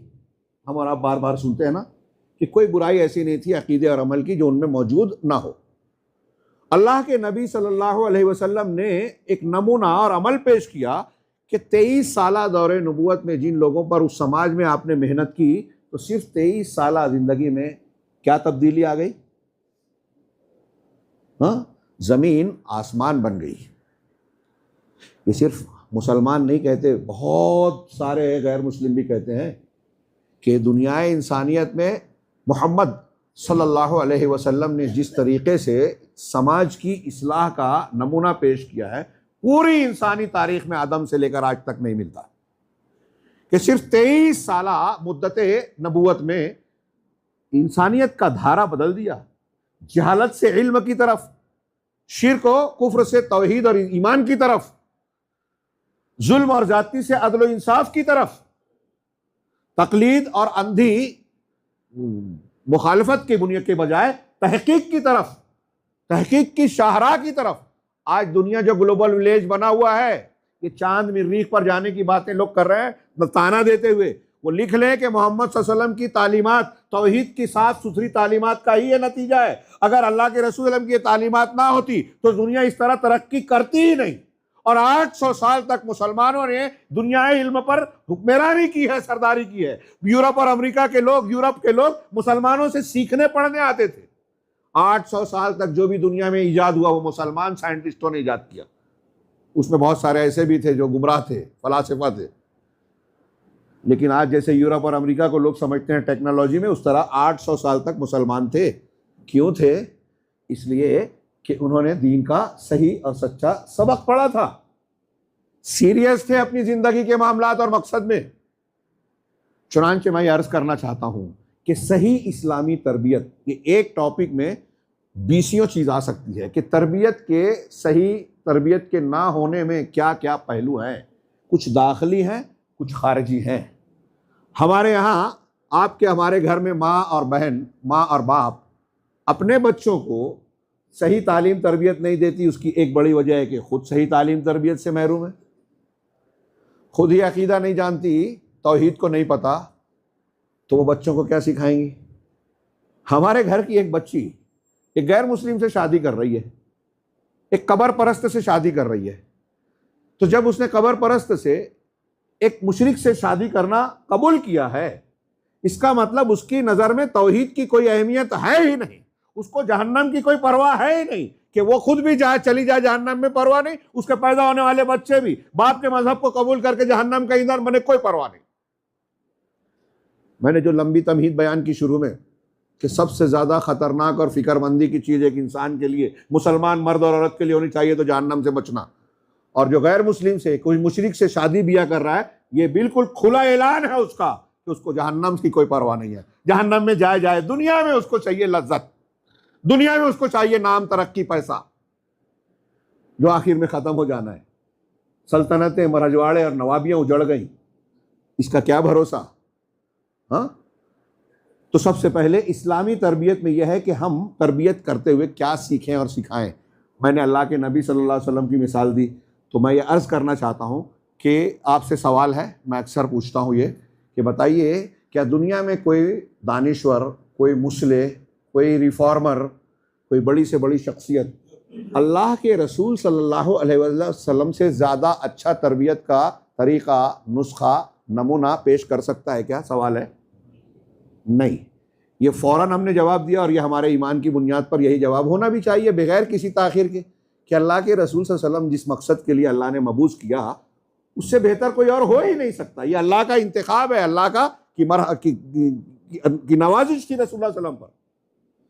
अब आपने जो तरबियत की, कैसे की? कुरान में और आपकी सीरत में पढ़िए, यतलू अलैहिम आयाती व युज़क्कीहिम व युअल्लिमुहुमुल किताब वल हिकमा। ये एक जगह, ये आयत जो है इस माना की 4 जगह है कुरान में, कि कुरान की आयतों की तिलावत करते, उनका तज़किया करते। सफाई, सफाई किससे? शिर्क से। सफाई किससे? कुफ्र से। सफाई गुनाह कबीरा से। सफाई बिदती कामों से, जो बाद में बिदत कर सकता है, इत्तिबा सुन्नत वाली। हाँ, और तमाम वो अमल की हो, दिल की हो, कपड़े की हो, जगह की हो, हर चीज की सफाई, अखलाक की सफाई तरबियत करते थे अल्लाह के रसूल सल्लल्लाहु अलैहि वसल्लम। वयुअल्लिमुहुमुल किताब वल हिकमा, और अल किताब और अल हिकमा की तालीम देते थे। ये हर मुसलमान के लिए रसूलुल्लाह सल्लल्लाहु अलैहि वसल्लम का निसाब तालीम है कि आपको और हमको जन्नत से के हुसूल और ख़ास तौर से जहन्नम से बचने वाला अमल अगर करना है, अपने बच्चों को ये पढ़ाना है कि हमारे बच्चे जहन्नम से बच जाएं, तो उनकी सही तरबियत करनी होगी। और सही तरबियत का सबसे आला और बेहतरीन नमूना कोई पीर साहब, कोई मौलवी साहब, कोई दानिश्वर, कोई टीवी चैनल पे आने वाला फलसफी नहीं है। जनाब मोहम्मद रसूलुल्लाह सल्लल्लाहु अलैहि वसल्लम पूरी कायनात के लिए नमूना है। लक़द कान लकुम फ़ी रसूलिल्लाहि उस्वतुन हसना। तो हम जब अल्लाह के नबी सल्लल्लाहु अलैहि वसल्लम की सीरत और सहाबा कराम का अमल पढ़ते हैं तो हमें ये नज़र आता है कि उन्होंने तरबियत जो हासिल की उसमें सबसे अहम, सबसे अव्वल अकीदा था। क्या था? अकीदा, अकीदे में तौहीद। मेरे भाइयों, एक मिसाल, हाँ वक्त कम है लेकिन फिर भी ये अहम है। नजाशी बादशाह के सामने जब इस्लाम गया तो उन्होंने ईमान कबूल किया। हज़रत जाफ़र वगैरह के वाक़यात और दूसरे वाक़यात आप पढ़ सकते हैं, पढ़े होंगे। वो ईमान ले आए, लेकिन ये क्लियर है कि ईमान लाने के बाद वो नमाज रोज़े के अहकामात पर अमल नहीं कर सके। खुल के बादशाह थे, हाँ, और उनके मानने वाले इर्द गिर्द सारे लोग ईसाई मज़हब के थे। उस वक्त के हालात ने उनको इजाज़त नहीं दी कि वो खुल के तौहीद और मोहम्मद सल्लल्लाहु अलैहि वसल्लम की रिसालत का इजहार करें। और आप जानते हैं कि नजाशी असामा बादशाही थे कि जब उनकी वफ़ात हुई, मेरी बात समझ में आई ना, कि वो ईमान वाले हो गए थे, लेकिन बादशाह होते हुए इस्लामी अहकामात को हुकूमत में कायम किया गया। इस्लामी हुकूमत की बात आज कुछ लोग करते हैं तो बोलते हैं तौहीद की ज़रूरत नहीं है, हुकूमत बनाना है। नजाशी ने तौहीद को इख्तियार किया, इस्लामी हुकूमत कायम नहीं की, जबकि बादशाह थे। अब जब उनकी वफ़ात हुई तो अल्लाह के रसूल सल्लल्लाहु अलैहि वसल्लम ने उनकी नमाज जनाजा पढ़ी। जानते हैं ना, अकीदा सही था, अमल नहीं कर पाए, नमाज जनाजा पढ़ी। अब्दुल्ला बिन उबय बिन सलूल मदीना में रहता था, रासुल मुनाफिकीन जिसको कहते हैं। उनके बेटे सच्चे मुसलमान सहाबी थे, लेकिन ये रासुल मुनाफिकीन था। इसकी जब मौत हुई, अल्लाह के नबी सल्लल्लाहु अलैहि वसल्लम की नमाज जनाजा, बेटे की दरख्वास्त पर नमाज जनाजा पढ़ाने गए, अपनी कमीज़ दे दी। हज़रत उमर रोक रहे थे। अल्लाह के रसूल ने कहा कि अल्लाह ने कहा है कि 70 मरतबा भी इनके लिए इस्तिग़फ़ार यानी मग़फ़रत तलब करोगे, बख्शिश नहीं होगी, मैं 70 से ज़्यादा कर लूँगा। इसका मतलब ये कि अल्लाह के रसूल समझते थे नहीं, अपने सहाबी की दिलजुई भी कर रहे थे, या आपकी नरमी भी थी। कुरान की आयत नाजिल हुई, जब आपने नमाज जनाजा पढ़ाने लगे तो आयत आई, ला तकुम अला नहीं, ला तकुम अला कब्र ही वाला लफ्ज़, उनमें से किसी की कब्र पर कभी खड़े ना हो, क्या मत करना, नमाज नहीं पढ़ना। ला तकुम का मतलब है नमाज नहीं पढ़ना। अब्दुल्ला बिन उबय बिन सलूल मदीना में रहता था, अपने आप को मुसलमान कहता था, अंदर से था नहीं। अल्लाह के रसूल सल्लल्लाहु अलैहि वसल्लम के साथ जमात से नमाज पढ़ता था, जुमा और जमात में हाजिर रहता था, अपने आप को मुसलमान कहने की बहुत सी चीजों को इख्तियार करके जाहिर करता था। तो अमल जाहिर किया, अल्लाह ताला ने कहा उनकी नमाज जनाजा नहीं पढ़नी है, क्योंकि तौहीद नहीं है, दिल में तौहीद नहीं है। नजाशी बादशाह ने नमाज रोजा नहीं किया, अल्लाह ताला ने कहा उनकी नमाज जनाजा पढ़ो। अल्लाह के रसूल ने पढ़ी। क्या मिला सबक? तौहीद की अहमियत है। तौहीद नहीं है तो आप फजाइल पे कितना भी अमल कर लो, हाँ, आप खानकाह में बैठे रहो, नई रोज़ मेड इन इंडिया दुआएं हमको बताई जाती है, आजकल मस्जिदों में लिखी हुई है, तस्बीह तरावी ये है, रोज़ा इफ्तार करने की दुआ ये है, जो अल्लाह के रसूल ने बताई, इनके लोगों ने बनाई, वो पढ़ते हैं, दुआएं पढ़ते हैं, इबादतें करते हैं, पीर साहब के बताए हुए तरीक़ा इबादत को इख्तियार करते हैं, वहदतुल वजूद का अकीदा इख्तियार करते हैं कि हर चीज़ में। अभी आजकल मैं इसको बार बार बोल रहा हूँ, इसलिए बोल रहा हूँ कि मैंने देखा कि बाज़ अहले हदीसों को नहीं पता ये क्या है, इसको छोटी मोटी बात समझते हैं। डॉक्टर असरार को सुन रहे हैं, वो कह रहे हैं वहदतुल वजूद का अकीदा सही है, और हमारा नौजवान, हमारे बड़े बड़े लोग सर धुल रहे हैं, उनको पता ही नहीं है। कितनी बड़ी जहालत, कितनी बड़ी गुमराही है ये। एक बात, वहदतुल वजूद का मतलब ये होता है वजूद एक है, अल्लाह हर चीज में है, ये हिंदुओं का अकीदा है, शंकराचार्य का था, बाज यूनानियों का था। हिंदुओं में भी सब नहीं मानते जो वहदतुल वजूदी अकीदे के हैं। शंकराचार्य जो उनका असली शंकराचार्य नाम वाला आदमी गुजरा है, बाद में तो ये एक मनसब बन गया अभी, उनका अकीदा है। उसका मतलब क्या होता है? हर चीज में अल्लाह है। आपके अंदर है, मेरे अंदर है, इस बोतल में है, इस मोबाइल में है, आसमान में है, जमीन में है। हिंदू जिस मूर्ति की पूजा करता है उसमें भी अल्लाह है, फिरौन में भी अल्लाह था।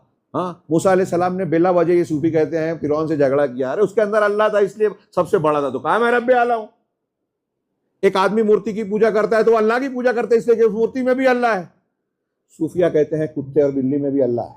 इब्ने अरबी इस अकीदे का मानने वाला है। वो कुत्ते को कहता था या सैयदी, ऐ मेरे आका, इसलिए कि कहता था इसमें अल्लाह है। डॉक्टर असरार कहते हैं कि वहदतुल वजूद का अकीदा सही है जो इब्ने अरबी का अकीदा है। हाँ? डॉक्टर जाकिर नाइक कहते हैं कि डॉक्टर असरार बहुत अच्छे आदमी, मुबल्लिग, दाई हैं और अच्छे इंसान, अकीदे वाले हैं। हमारे नौजवान इनको पसंद करते हैं, फॉरवर्ड करते हैं। क्या निकला नतीजा? तमाम उलमाए अहले सुन्नत वल जमात, तमाम अहलुल हदीस, अइम्माए कराम से लेकर जितने बड़े बड़े इमाम गुजरे हैं, खुद हनफियों के पहले उलमा ये कहते हैं कि दुनिया में सबसे घिनौना कुफ्र, सबसे घिनौना शिर्क, मेरा ये जुमला लिखिए, नहीं समझ रहा है तो पूछिएगा, समझिएगा, छोटी बात नहीं है, जहन्नम से बचने की बात बता रहा हूं, इसके बगैर बच नहीं सकते, शिर्क के बचने बगैर। और अहले इल्म ने कहा, इब्न अबीलीज हनफी ने शरहुल अक़ीदा तहाविया में लिखा कि हुलूल और इत्तिहाद का अकीदा, वहदतुल वजूद का अकीदा रुए जमीन का सबसे खतरनाक शिर्क और कुफ्र है। इससे ज्यादा घिनौना कुफ्र कोई है ही नहीं। क्यों? वो कहते हैं कि जिन ईसाइयों ने, नसारा ने ये माना कि अल्लाह ताला हजरत ईसा के अंदर हुलूल कर गया, अल्लाह ने कुरान में उनको काफिर कहा, लक़द कफ़र अल्लज़ीना क़ालू इन्नल्लाह सालिसु सलासा। उन लोगों ने कुफ्र किया जो ये कहते हैं कि अल्लाह तीन का तीसरा है, जो कहते हैं कि अल्लाह मसीह इब्न मरियम जो है वो इलाह है दूसरी जगहों पर, वो काफिर हैं, ये कुरान कह रहा है। और वहदतुल वजूद का अकीदा मानने वाले लोग कह रहे हैं हर चीज में अल्लाह है, हर चीज में अल्लाह है।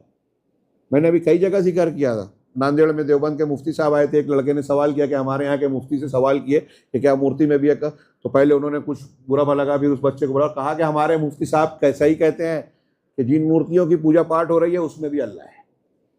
इन्ना लिल्लाहि व इन्ना इलैहि राजिऊन। मेरे भाइयों, दोस्तों, मेरी माँ और बहनों, गौर से सुनिए। हमारे दरमियान एक आदमी बहुत अच्छी बात करता है, बहुत अच्छा दर्स देता है, बहुत पसंद होता है, तो वो सही बातें कहता है, ये ज़रूरी नहीं है। अल्लाह के रसूल सल्लल्लाहु अलैहि वसल्लम ने कहा था कि मुझे अपनी उम्मत पर जिन लोगों का डर है वो अइम्माए मुज़िल्लीन हैं, गुमराह करने वाले इमाम। एक हदीस के अल्फाज ये भी हैं, गैरुद्दज्जाल अख़वफ़ु अलैया अला उम्मती मिनद्दज्जाल अल-अइम्मतुल मुज़िल्लीन, यानी दज्जाल के अलावा, दज्जाल से ज्यादा, फिर से गौर से सुनिए, दज्जाल के अलावा, दज्जाल से ज्यादा मुझे अपनी उम्मत पर जिसका डर है वो गुमराह करने वाले लीडर, गुमराह करने वाले पेशवा। जो पेशवा जिसको हम बनाते हैं या कोई भी बनाता है, अब दूसरे मसलक के लोगों को मिल ले, जिसको वो पेशवा बनाता है, जिसको इमाम बनाता है, जिसको पीर बनाता है, क्या उसके बारे में उसके दिल में रहता है कि ये आदमी गलत है?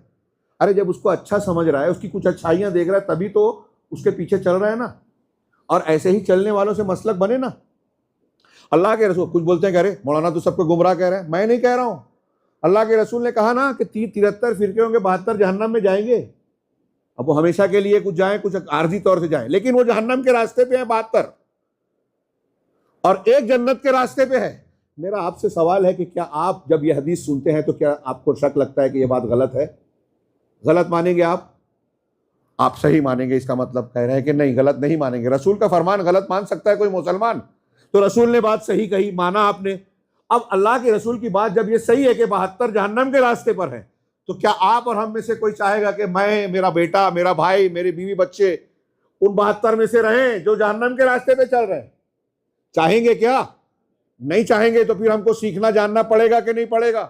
अल्लाह के रसूल ने बार बार हदीसों में बताया कि आप तुम्हारे ही दरमियान से तुम्हारी बात करने वाले, तुम्हारे कपड़े तुम्हारे जैसे कपड़े पहनने वाले, तुम्हारे जैसे दिखाई देने वाले पैदा होंगे जो जहन्नम के दरवाजों की तरफ बुलाएंगे। उनसे बचना, उनसे तुम होशियार रहना। अब मौलवी साहब नाम लेके कहते हैं, नाम लेके बोल दिया, उनका कह दिया। अरे मुझे नजर आ रहा है कि डॉक्टर साहब जो है वहदतुल वजूद की तायद कर रहे हैं, मिर्जा अली इंजीनियर गुमराहियों की बातें कर रहा है, मिर्जा अली इंजीनियर डॉक्टर असरार ये शी अकीदों को जो अहले सुन्नत के मुत्तफाका अकीदे के खिलाफ अहले सुन्नत में बयान कर रहे हैं, मैं उसको रद्द क्यों ना करूं? मैं नहीं रद्द करूंगा तो मैं अपने आप को समझता हूं जहन्नम के रास्ते पे ले जा रहा हूं। ये जिम्मेदारी है हर साहिब हक की, साहिब इल्म की। सहाबा कराम से अल्लाह राजी हुआ, क्या कुरान में नहीं है? अबू बकर सिद्दीक, उमर फारूक सबसे अफजल है, क्या ये इस पर उम्मत का इजमा नहीं है, दलीलें नहीं है? डॉक्टर असरार कहते हैं मेरी नजर में सबसे ज्यादा तमाम औलिया और सालेहीन में सबसे ऊंचा दर्जा हजरत अली का है। ये तो वही कहा जो रावजी कहते हैं, और उसके बावजूद हमारा नौजवान इस गलत अकीदे के बावजूद उसे मानता है। कहता है एक आध गलती से क्या होता है। मुझे गुलबर्गा में एक शख्स ने पूछा कि अगर एक आध गलती, मैंने कहा वो गलती की नौयत क्या है? खुद में मैं बुजुर्ग साहब ने पूछा था, मैंने कहा नौयत देखी जाएगी। अगर शिर्क की हैसियत की गलती है, शिर्क अकबर कुफ्र अकबर है, नोट कीजिए, तो अल्लाह ताला ने अपने नबी से कहा लइन अशरकत लयहबतन्ना अमलुक, अगर आपने भी शिर्क किया तो आपके सारे अमल बर्बाद। आपने भी, कोई नबूवत का दर्जा आज पा सकता है क्या? नबूवत के दर्जे के बावजूद अल्लाह के रसूल के सारे कारनामे जाया हो जाएंगे अगर शिर्क अकबर किया। तो फला डॉक्टर और फला मुफक्किर, हम उनके बारे में फतवा नहीं देते, वो किस हाल में मरे वो अल्लाह उनको माफ़ करे, हाँ अल्लाह जानता है, हम मुतय्यन की तकफीर वगैरह नहीं। लेकिन वहदतुल वजूद का अकीदा सबसे बड़ा कुफ्र है, ये लिख लीजिए। और हमारे यहाँ आज जितने भी सूफ़ी सिलसिले पाए जाते हैं, सब के यहाँ हुलूल, इत्तिहाद, वहदतुल वजूद का अकीदा किसी न किसी शक्ल में पाया जाता है। अब हमारे बीच में कैसी गुमराहियाँ चल रही हैं।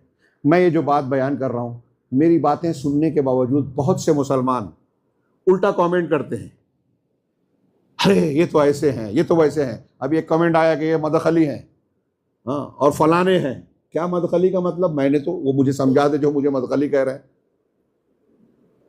और ये अहले बिदअत की एक अलामत है, हमेशा अहले हक को कुछ ना कुछ इल्ज़ाम देते हैं, नाम देते हैं, हशविया, मुशब्बिहा, मुजस्सिमा।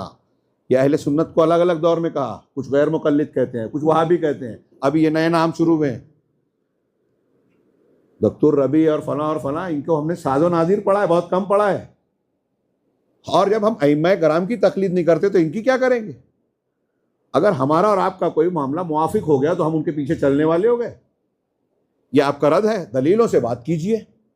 हाँ, मैंने खुतबा दिया, डॉक्टर जाकिर नाइक के दीदार इलाही से मुताल्लिक गलती की उन्होंने बयान किया, तो उस पर कुछ लोगों के कमेंट्स आए। तो आपका मानना क्या है? आप जहन्नम से बचने के लिए, आपकी समझ में आता है कि मैं इसको बड़ा मानता हूं, पीछे चल जाएगा? वक्त नहीं रहा। मेरे जो पॉइंट्स हैं उसमें मैं इस्लामी तरबियत के ज़िम्न में एक अहम चीज़ बयान करना चाहता हूं। 5 मिनट से और ले लो, बहुत ही अहम, कि तरबियत के इस फुकदान की वजह से हमारे लिए वो एक क्या इस्तिलाह कहते हैं, वो किसी चीज़ की हिफाजत करने के लिए जो बचाव का हाला हिसार बनाया जाता है, हाँ, हमारे लिए इस्लाम और ईमान के बचाव की सबसे बड़ी जो बुनियाद है ना, वो है दीनी गैरत। दीनी गैरत, ये दीनी गैरत हमारी कुछ मर चुकी है, कुछ मारी गई है। इसके लिए इतनी कोशिशें की गई है, कि आपको, और मैं बयान करूंगा ना तो आप में से बहुत से लोग कहेंगे कि मौलाना ज़रा मुबालगे से काम ले रहे हैं। आप किताबें आज पढ़ेंगे ना, यहूदियों ने, नसरानियों ने और उनकी थिंक टैंक्स ने, उनको वो तरबियत याफ्ता लोग जो इस्लाम और मुसलमानों का शिकार करने निकलते हैं, जिनकी मिशनरीज काम करती हैं, जो करोड़ों अरबों डॉलर सालाना खर्च कर रहे हैं, हुकूमतों का छुपा हुआ बजट उस पर लगा हुआ है, वो कैथोलिक चर्च हो या कोई और चर्च हो, मुसाद हो, दूसरी एजेंसीज हो, दूसरे मुल्कों की एजेंसीज को जो इस्तेमाल कर रहे हैं, इनके टारगेट में एक जुमले में जो मैं बात कह रहा हूं कि इनकी दीनी गैरत को मार दिया जाए, दीनी गैरत को मार दिया जाए। और यही हमारे लिए सबसे बड़ा ईमान के बचाव का कवच है, गैरत। आपकी गैरत खत्म हो गई तो आपकी बहन और बेटी का गैर मुस्लिम से निकाह हो रहा है, आपकी पेशानी पे बल नहीं आ रहा है। आपकी गैरत खत्म हो गई, आपका बच्चा जो है शिर्क का कोई काम कर रहा है, कोई मसला नहीं है। आपकी गैरत मर गई, आपको कोई शख्स बुला रहा है कि गणपति के इसमें आ जाओ, आप वहां जाके शिरकिया काम में शरीक हो गए। हाँ, अजमेर बुलाया गया बाबा के उर्स में, वहां जाके शरीक हो गए। शिर्क की आप तायद कर रहे हो, बिदत पर खामोश हो, गलत की तायद कर रहे हो, मुशरिकीन का साथ दे रहे हो, ये सब बेगैरती की वजह से है। दीन की गैरत अगर होगी तो देखिए हजरत उमर फारूक रजी अल्लाह ताला अन्हु ने तौरात का टुकड़ा पढ़ा, अल्लाह के रसूल सल्लल्लाहु अलैहि वसल्लम का चेहरा गुस्से से सुर्ख हो गया। कितनी मरतबा आपने सुना है। क्या था वो? दीनी गैरत। वो रसूल जो ताइफ वालों को बद्दुआ नहीं दे रहा है, जिन्होंने आपको खून खून कर दिया, वो उमर फारूक पर नाराज क्यों हो गए कि एक साहिब कुरान, साहिब शरीयत के सामने वो तौरात का टुकड़ा पढ़ रहे हैं? मतलब अल्लाह के रसूल सल्लल्लाहु अलैहि वसल्लम ये कह रहे हैं कि मेरे होते हुए मेरे सामने साबका शरीयत जो मनसूख हो गई उसकी तालीम पढ़ रहे हो। और कहा कि मूसा भी जिंदा हो जाए तो मेरी इत्तिबा करनी पड़ेगी। मूसा भी आ जाए अब तो रसूलुल्लाह सल्लल्लाहु अलैहि वसल्लम की शरीयत की इत्तिबा करेंगे। हज़रत ईसा अलैहिस्सलाम आएंगे कुर्बे क़यामत में तो शरीयत मोहम्मदी पे चलेंगे। उनका दर्जा नबूवत का जरूर है, लेकिन उनकी नबूवत का पीरियड खत्म हो चुका है, एक्सपायर हो चुका है। शरीयत का वो दर्जे में नबूवत के हैं, लेकिन वो जब शरीयत मोहम्मदी के पीरियड में आएंगे तो उनको शरीयत मोहम्मदी पर अमल करना पड़ेगा। कुछ लोगों ने कहा कि हनफी मसलक पे चलेंगे। इन्ना लिल्लाह। बताइए, वो खुद ही लिखते हैं कि मुक़ल्लिद जाहिल होता है, तकलीद करना जाहिल का काम है। तो हज़रत ईसा जाहिल है कि किसी की तकलीद करेंगे? ये गुलू देखिए कहां तक लोग बेइज्जती करते हैं और फिर इल्जाम देते हैं अहलुल हदीस को।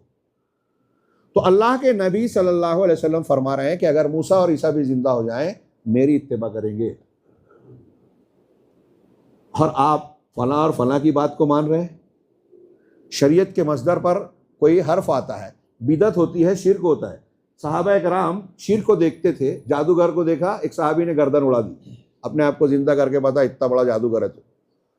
हाँ, उम्मे वलद नाबीना सहाबी, उन्होंने अल्लाह के रसूल की शान में गुस्ताखियां की, रोका नहीं मानी, खंजर लेके सीने पे बैठ के घोंप किया। हालांकि 2 बेटियां थी उससे।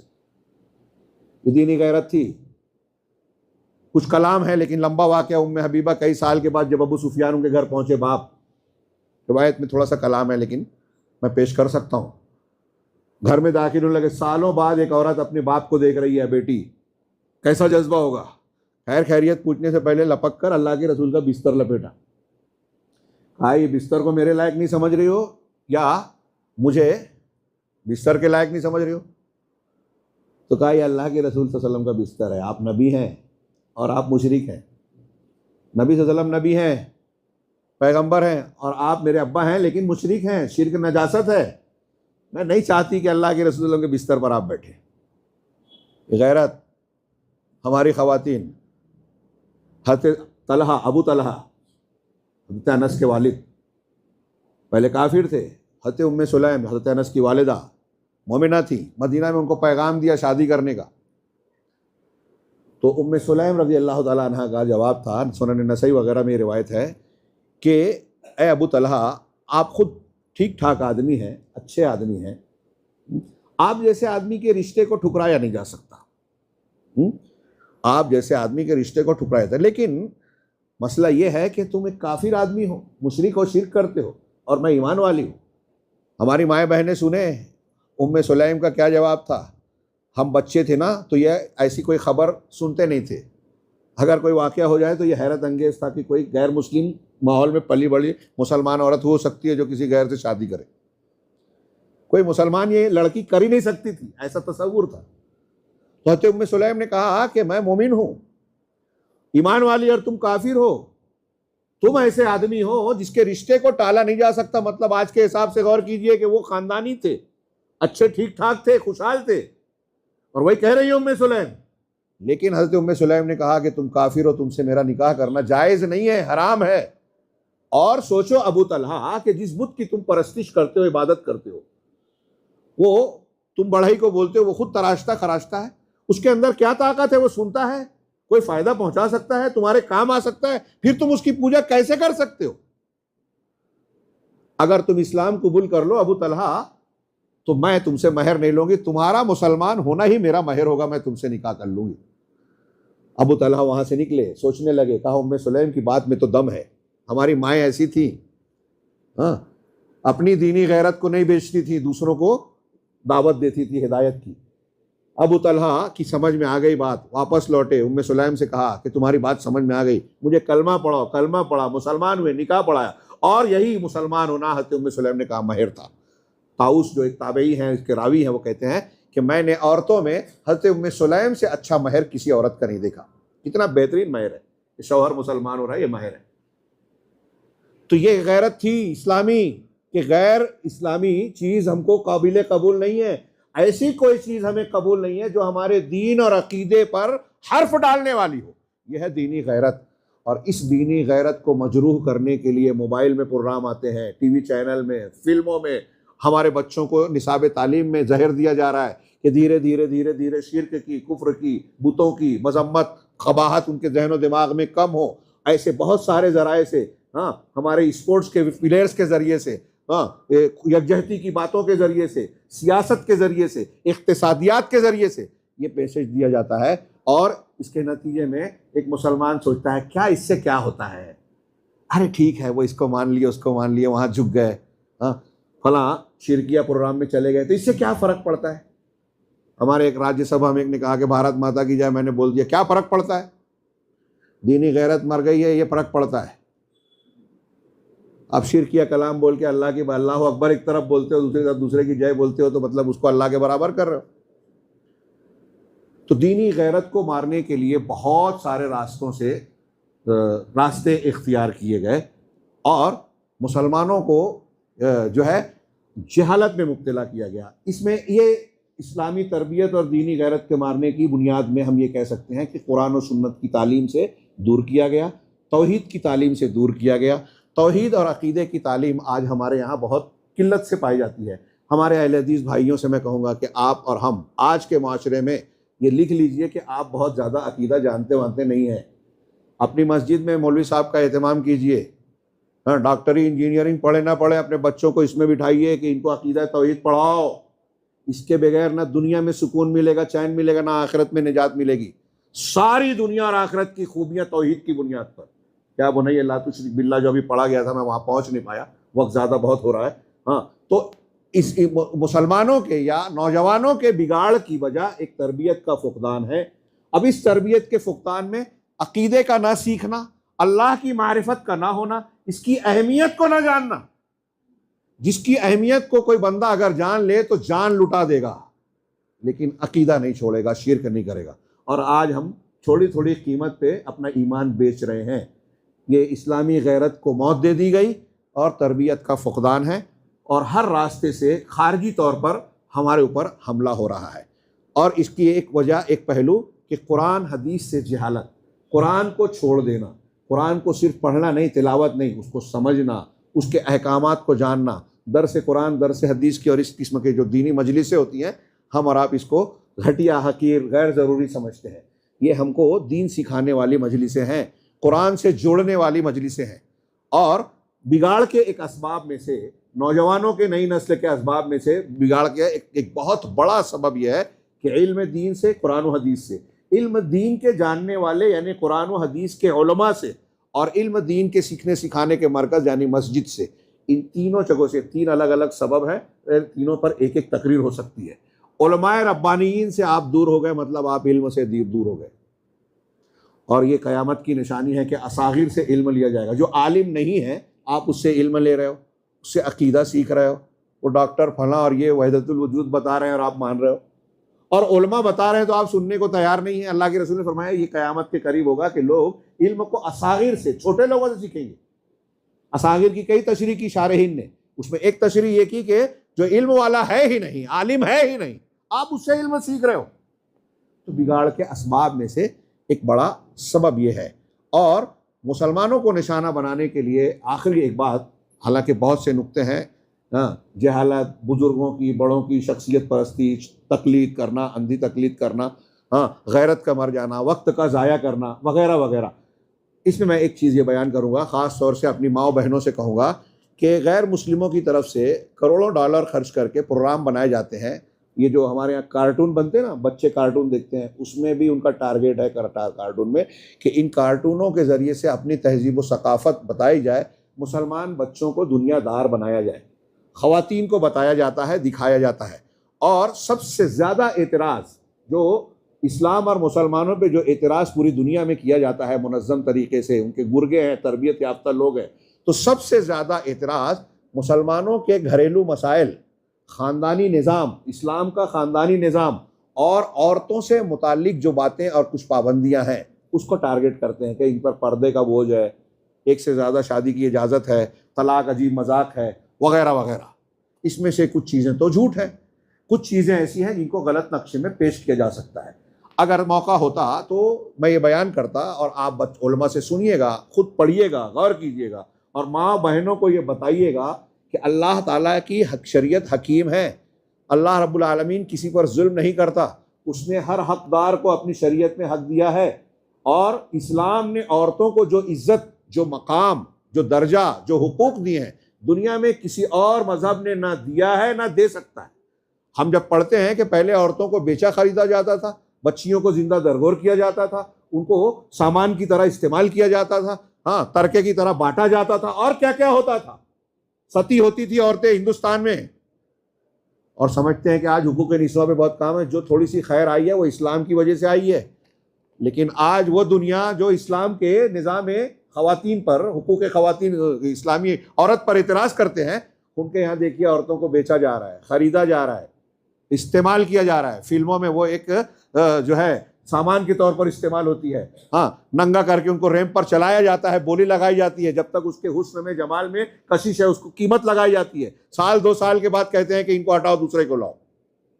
मैं अल्फाज इस्तेमाल नहीं करना चाहता वो जो कहते हैं। और ये जो बात मैं कह रहा हूँ, इस किस्म की बातें सिर्फ मैं नहीं कह रहा हूँ, यूरोप और अमेरिका की वो औरतें जो हुकूक इंसानी के लिए मेहनत सरगर्म रह चुकी हैं, उन्होंने किताबें लिखी, इस्लाम कबूल किया और कहा कि हमने पहले ये सब कुछ किया आज़ादी के नाम पर औरतों की, लेकिन हमें और ज़्यादा जो है जुल्म मिले, इस्तेहसाल मिला, हमने औरतों को और दलदल में डाल दिया। हकीकत यह है कि औरतों को इज्जत की चादर सिर्फ इस्लाम उड़ाता है, और यही वजह है कि आज यूरोप और अमेरिका की औरतें मुसलमान हो रही हैं और हमारी औरतों को पढ़ाया जा रहा है कि आप पर्दे में से निकल के गैर मुस्लिम से शादी कीजिए तो वहाँ ग्लैमर मिलेगा, चमक दमक मिलेगी, हाँ, और आपका सेलिब्रेशन होगा, ये होगा और वो होगा। और हमारी औरतें जो है उस झांसे में आ रही हैं। अगर आँख खोलेंगी तो ये मालूम होगा कि अल्लाह की हकीम शरीयत ने आपको जो इज़्ज़त, जो हुकूक दिए हैं, दुनिया की किसी दीन और शरीयत ने दी। पर्दा आपकी इज़्ज़त का मुहाफिज है, आपके लिए बोझ नहीं है, आपकी इज़्ज़त और गैरत को बचाता है। और बेगैरत औरतों की वो लोग भी इज़्ज़त नहीं करते जो लोग बेगैरती की दावत देते हैं। लिहाजा इस्लाम और शरीयत की इन तालीमात की आप और हमको चाहिए कि हम कदर कीमत को जानें और बिगाड़ के वो असबाब जो हमारे अंदर से हैं, बाहर के लोगों ने हमारे दरमियान भी ये आखिरी 2 जुमला लॉन्च किया है लोगों को। कुछ ऐसे हैं जो बहुत अच्छी तकरीर करते हैं, दर्स देते हैं, लेकिन तसव्वुफ पेश कर रहे हैं। कुछ ऐसे हैं जो सहाबा पर इतराज़ कर रहे हैं। कुछ ऐसे हैं जो हदीसों का इनकार कर रहे हैं। ये लॉन्च किए गए हैं, इनकी मदद बाहर से की जाती है कि मुसलमानों को इन चीज़ों में उलझाया जाए, क्योंकि मुसलमान नौजवान अगर इस्लाम का सही सबक पढ़ ले, तौहीद को पढ़कर दुनिया पर चढ़ दौड़े, तो दुनिया में कोई उसका मुकाबला करने के लायक नहीं होगा। यह अल्लाह का वादा है और यह हकीकत है। तारीख़ में बार बार दोहराया गया कि जब मुसलमान सही हो जाते हैं तो उनको फातेह और गालिब होने से दुनिया की कोई ताकत रोक नहीं पाती। अल्लाह रब्बुल आलमीन से दुआ है कि हमारे अंदर फिर से वो औसाफ और खूबियाँ पैदा हो जाए जो हमारे असलाफ ने दीन इस्लाम, खालिस दीन इस्लाम की तालीमात को इख्तियार करके पाई थी, और फिर उनको पूरी दुनिया में इज़्ज़त और अज़मत हासिल हुई थी। और अल्लाह रब्बुल आलमीन की कुर्बत का ये आलम था कि जब भी कभी मुसीबत आती, परेशानियाँ आती, तो वो अल्लाह तबारक व तआला की मदद से महरूम नहीं रहते, बल्कि कामयाबी और अल्लाह की मदद के हकदार करार पाते। अल्लाह रब्बुल आलमीन हमें सच्चा खालिस मुसलमान बनाए, दुनिया में भी कामयाबी अता करे और आखिरत में भी हर किस्म के अज़ाब से महफूज रखे। व आखिर दावाना अनिल हम्दुलिल्लाहि रब्बिल आलमीन।